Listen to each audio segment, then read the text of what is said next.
Pernahkah Anda membayangkan seorang atlet muda yang sedang berada di puncak dunia, tiba-tiba memutuskan untuk memberikan separuh dari harta kemenangan yang ia perjuangkan dengan darah dan air mata untuk sesuatu yang jauh lebih besar dari dirinya sendiri? Di tengah gemuruh sorak-sorai Istora Senayan tahun 2018, seorang pemuda bernama Jonathan Christie tidak hanya sedang mengejar kepingan emas, melainkan sedang menuntaskan sebuah janji suci yang ia bisikan kepada Sang Pencipta. Ini bukan sekadar cerita tentang smash mematikan atau selebrasi buka baju yang sempat viral, melainkan tentang sebuah investasi langit yang justru membukakan pintu rezeki hingga 10 kali lipat. Mari kita selami lebih dalam bagaimana Jojo, sang pahlawan bulu tangkis, mengubah bonus miliaran rupiah menjadi pondasi harapan bagi mereka yang tertimpa musibah. Karier Jonathan Christie di kancah profesional sebenarnya sudah mulai mencuri perhatian dunia sejak ia masih berusia sangat belia. Tepatnya saat ia baru menginjak 17 tahun pada 2015 silam. Kala itu, Jojo sudah dipercaya memikul beban berat sebagai tunggal putra andalan dalam ajang Piala Sudirman, sebuah tanggung jawab yang jarang diberikan kepada pemain remaja. Tak berhenti di situ, ia kemudian bertransformasi menjadi tulang punggung utama tim Indonesia dalam perhelatan Piala Thomas selama 1 dekade terakhir, mulai dari edisi 2016 hingga 2024. Puncaknya, ia menjadi aktor kunci yang membawa pulang trofi Piala Thomas ke pangkuan Ibu Pertiwi pada tahun 2020. Sebuah penantian panjang selama 19 tahun yang akhirnya tuntas berkat kegigihan skuad yang ia pimpin. Namun, jika harus menunjuk satu titik di mana nama Jonathan Christie benar-benar meledak menjadi ikon nasional, maka Asian Games 2018 adalah jawabannya.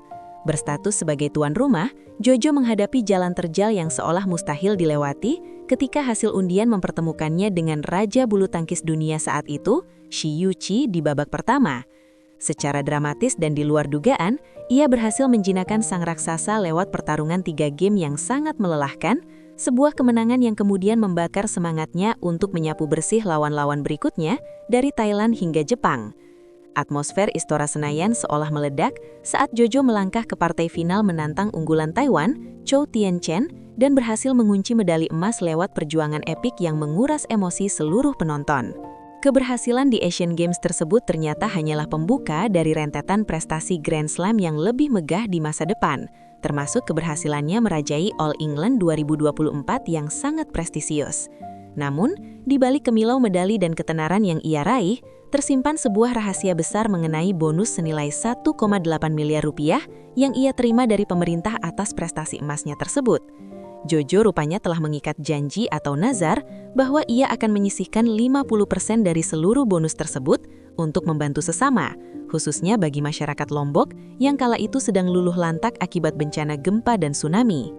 Bagi Jojo, kemenangan di lapangan tidak akan terasa lengkap jika ia tidak bisa memberikan dampak nyata bagi mereka yang sedang berjuang bertahan hidup di pengungsian. Rejeki yang datang setelah tindakan mulia tersebut justru mengalir jauh lebih deras melampaui logika manusia biasa, di mana Jojo mengaku mendapatkan balasan hingga 10 kali lipat. Setelah dana bonus disalurkan untuk membangun masjid dan hunian sementara di Lombok, tawaran iklan dan kerjasama komersial justru membanjiri dirinya dari berbagai arah. Hal ini membuatnya menyadari sebuah kenyataan unik bahwa pajak yang ia bayarkan dari penghasilan iklan ternyata jauh lebih besar daripada nilai bonus emas yang ia terima dari negara. Kini, memasuki tahun 2026, Jojo yang telah menyandang status sebagai ayah dari 1 anak, tetap tegak berdiri sebagai salah satu pebulu tangkis tersukses Indonesia yang tetap rendah hati dengan nilai-nilai kemanusiaannya. Waktu itu, gue bangun masjid di Lombok, kebetulan lagi tsunami. Bangun hunian sementara segala macam. Puji Tuhan bisa sempat ke sana dan lihat langsung pembangunannya sudah berjalan, kata Jonathan Christie. Okezon mengutip dari YouTube Daniel Mananta. Waktu Asian Games, jadi waktu itu kita dikasih bonus 1,8 miliar rupiah, atlet yang peraih emas. Saya sudah ada niatan 50% dari bonus. Setelah memberikan donasi itu, iklan di mana-mana, 10 kali lipat. Dan jujur, pajak terbanyak justru dari pendapatan iklan, bukan dari bonus itu. Lanjut pebulu tangkis tersukses Indonesia di tahun 2025 ini. Menengok ke belakang, perjalanan Jojo dari seorang debutan di Piala Sudirman hingga menjadi sosok yang disegani di tahun 2026 ini memberikan gambaran tentang konsistensi seorang pejuang sejati. Ia bukan hanya mengejar trofi juara di atas lapangan hijau, tetapi juga berusaha menjadi juara di hati masyarakat lewat aksi-aksi sosial yang inspiratif.